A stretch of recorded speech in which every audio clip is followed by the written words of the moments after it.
اسرائیل کو سمجھ لیجئے یہ مرکب لفظ ہے۔ اسر اسی سے اسیر بنا ہے، اسیر جو کسی کا قیدی ہوتا ہے۔ ایل عبرانی میں اللہ کے لیے ہے، اور اسرائیل کا ترجمہ ہے عبداللہ، اللہ کا غلام، اللہ کے ساتھ بندھا ہوا اس کی اطاعت کے قلاتے کے اندر۔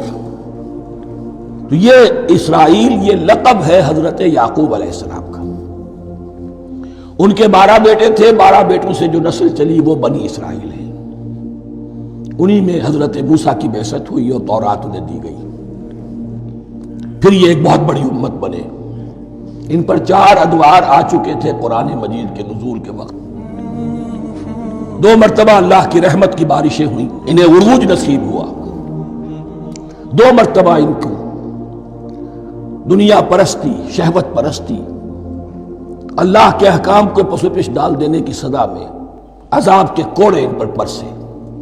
اس کا ذکر آئے گا سورہ بنی اسرائیل کے پہلے رکوع میں۔ اس وقت جب کہ قرآن نازل ہو رہا ہے، اس وقت وہ اپنے اس زوال کے دور میں تھے۔ حال یہ تھا کہ حضور صلی اللہ علیہ وسلم کی بعثت سے پہلے ہی 2nd ٹیمپل بھی شہید کیا جا چکا تھا، گرایا جا چکا تھا۔ حضرت سلیمان نے جو بنایا تھا ہیکل سلیمانی، جس کو یہ 1st ٹیمپل کہتے ہیں، اسے نیبوکدنضر نے گرا دیا تھا حضرت مسیح سے بھی کئی سو سال پہلے۔ لیکن اس کے بعد پھر یہ رومنز نے سن 70 عیسوی میں حضور کی ولادت سے 500 برس پہلے ان کا یہ یروشلم تباہ و برباد ہوا، اس میں لوگوں کو قتل کیا گیا، قتل عام ہوا، اور 2nd ٹیمپل جو ہے وہ بھی گرا دیا گیا، جو اب تک گرا پڑا ہوا ہے۔ صرف ایک ویلنگ وال ہے جس کے پاس جا کر یہودی جو ہے ماتم کر لیتے ہیں، روتے ہیں، اور اب وہ بنانے پر تلے ہوئے ہیں اپنا 3rd ٹیمپل۔ اس کے نقشے بن چکے ہیں، بلو پرنٹ بن چکے ہیں۔ لیکن بہرحال جس وقت قرآن نازل ہو رہا تھا یہ بہت ہی پستی میں تھے۔ اس کے بارے میں فرمایا، اے بنی اسرائیل ذرا یاد کرو میرے اس انعام کو جو تم پر ہوا۔ وہ انعام کیا ہے؟ میں نے تمہیں اپنی کتاب دی، نبوت سے سرفراز فرمایا، اپنی شریعت تمہیں عطا فرمائی، تمہیں داؤد، تمہارے اندر داؤد اور سلیمان جیسے بادشاہ اٹھائے، جو بادشاہ بھی تھے، نبی بھی تھے۔ وَأَوْفُوا بِعَهْدِي، اور میرے وعدے کو پورا کرو تاکہ میں بھی اپنے وعدے کو پورا کروں۔ یہ وعدہ ہے جو کتاب استثناء جو ہے اولڈ ٹیسٹمنٹ کی، ڈیوٹرانومی، اس کے 18ویں باب کی آیت نمبر 18-19 میں حضرت موسیٰ سے خطاب کر کے اس میں اللہ نے یہ الفاظ فرمائے، میں ان کے بھائیوں میں سے تیرے مانند ایک نبی برپا کروں گا اور اس کے منہ میں اپنا کلام ڈالوں گا، اور وہ وہی کچھ بتائے گا جو میں اس سے کہوں گا۔ یہ گویا کہ حضرت موسیٰ علیہ السلام کی امت کو بتایا جا رہا تھا کہ نبی آخر الزماں آئیں گے اور تمہیں انہیں قبول کرنا ہے۔ قرآن مجید میں اس کا بڑا تفصیلی ذکر سورہ اعراف میں آئے گا انشاءاللہ۔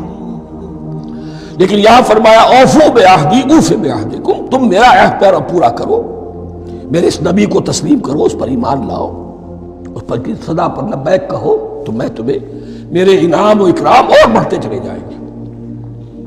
وَإِيَّايَ فَارْهَبُونِ، اور صرف مجھ سے ڈرو۔ وَآمِنُوا بِمَا أَنزَلْتُ مُصَدِّقًا لِمَا مَعَكُمْ، اور ایمان لاؤ اس پر جو میں نے نازل کیا ہے، جو تمہارے پاس جو تورات ہے اس کی تصدیق کرتے ہوئے آیا ہے۔ اس کے 2 معنی ہے، ایک تو قرآن تصدیق کرتا ہے تورات کی اور انجیل کی، فیہا ھدی ونور، فیہ ھدی ونور، اور دوسرے یہ کہ قرآن اور محمد صلی اللہ علیہ وسلم ان پیشین گوئیوں کے مصداق بن کر آئے ہیں جو تورات میں تھی، ورنہ وہ پیشین گوئیاں جھوٹی ثابت ہوتی ہیں۔ ان کے مصداق کون ہے؟ قرآن اور محمد صلی اللہ علیہ وسلم۔ یہ دونوں معنی اس کے ہیں۔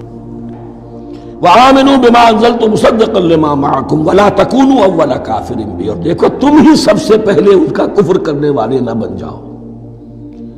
تمہیں تو سب کچھ معلوم تھا، تم تو منتظر تھے، تم تو آخری نبی کے انتظار میں تھے اور ان کے حوالے سے دعائیں کیا کرتے تھے کہ اللہ اس نبی آخر الزمان کے واسطے سے ہماری مدد فرما اور کافروں کے مقابلے میں ہمیں فتح عطا فرما۔ یہ آئے گا آگے چل کر۔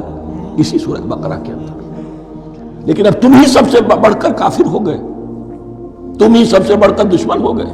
وَلَا تَكُونُوا أَوَّلَ كَافِرٍ بِهِ وَلَا تَشْتَرُوا بِآيَاتِي ثَمَنًا قَلِيلًا, اور دیکھو میری ان آیات کے عوض حقیر سی قیمت قبول نہ کرو. یہ آیات الہیہ ہیں, ان کو رد کر رہے ہو کس لیے؟ ہماری مسندیں, ہماری حیثیت, ہماری چودراہٹیں, کہیں ان پر کوئی آنچ نہ آ جائے. حقیر سی چیزیں ہیں, یہ صرف اس دنیا کا سامان ہے, اس کے سوا کچھ نہیں.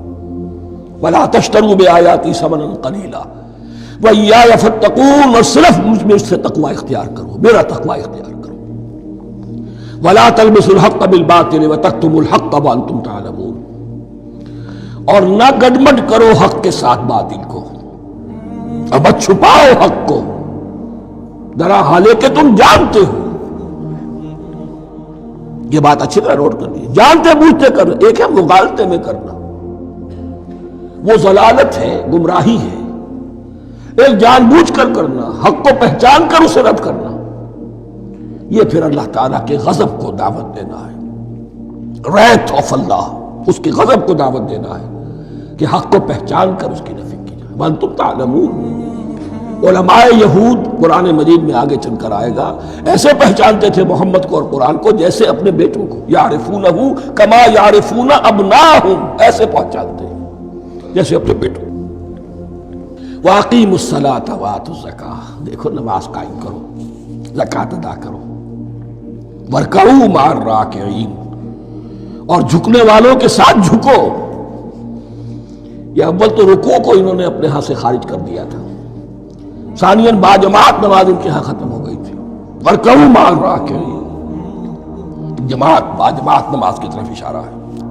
أَتَأْمُرُونَ النَّاسَ بِالْبِرِّ وَتَنْسَوْنَ أَنفُسَكُمْ, کیا تم لوگوں کو نیکی کا حکم دیتے ہو, تقوی کی, پارسائی کی تعلیم دیتے ہو. میں کہہ رہا ہوں نا کہ اصل میں مخاطب کون ہے؟ علماء یہود. اس آیت سے ثابت ہو گیا عالم ہمارا بھی جب بھی کھڑا ہوگا اونچے سے اونچا آواز کہے گا, اعلیٰ سے اعلیٰ بات کہے گا. اکثر و بیشتر کا حال یہ ہے کہ ان کا اپنا کردار دیکھیے تو کوئی مناسبت ہی نہیں اس سے کہ جو وہ بات کہہ رہا ہے. جو لوگوں کو دعوت دے رہا ہے اس پر خود عمل نہیں. تو یہی در حقیقت علماء یہود کا کردار بن چکا تھا. أَتَأْمُرُونَ النَّاسَ بِالْبِرِّ وَتَنْسَوْنَ أَنفُسَكُمْ, کیا تم لوگوں کو نیکی کا حکم دیتے ہو اور خود اپنے آپ کو بھول جاتے ہو. وَأَنْتُمْ تَتْلُونَ الْكِتَابَ, اور یہ سب کچھ تم کر رہے ہو اس حال میں کہ کتاب پڑھتے بھی ہو, تورات پڑھتے ہو, صاحب تورات ہو. ہمارے بھی بہت سے علماء کا, علماء سو جنہیں ہم کہتے ہیں, حال یہ ہو چکا ہے. خود بدلتے نہیں, قرآن کو بدل دیتے ہیں. ہوئے کس درجہ فقیہان حرم بے توفیق.